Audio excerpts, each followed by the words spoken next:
মরতেছে।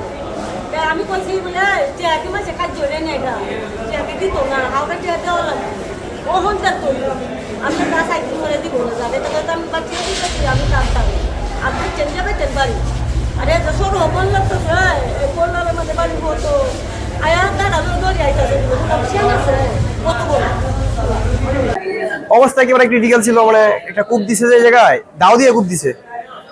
পরে এমন অবস্থা হয়েছে, ব্লিডিং হইতেছে যে কেউ ধরার সাহস পাইতেছে না। পরে আমিও আরো লোক ছিল, প্রথমে আরেকজন ধরছিল, পরে রক্ত দেখিয়া ও সাহস পাইতেছে না ধরতে। পরে আমি ধরিয়া আমার পরে লঙ্গি ছিল এইগুলো আইসা বন্ধুর বাসায় আমি এগুলো কাপড় চেঞ্জ করে লইছি। পরে এই জায়গায় নিয়ে আইছি, রাস্তায় অর্ধেক রাস্তা আসার পরে কেসনি হয়ে গেছে প্রচুর।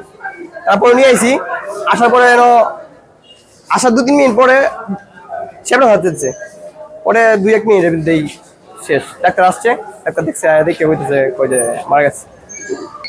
আসলে দুপুর 1:54 দিকে আমাদের হাসপাতালে আসার পরে আমাদের কর্তব্যরত ইমার্জেন্সি মেডিকেল অফিসার রোগীটাকে দেখেন এবং যেটা আমরা জানতে পারি যে রোগীটার গলায় কাট ইনজুরি আছে। তো সেটার প্রেক্ষিতে উনি রোগীটাকে অ্যাসেস করে দেখলেন যে তার ট্রাকিয়া শ্বাসনালী যেটা এবং শ্বাসনালীটা কেটে গেছে এবং পাশাপাশি প্রচুর ব্লিডিং হয়েছে এবং রোগী তখন শকে ছিল।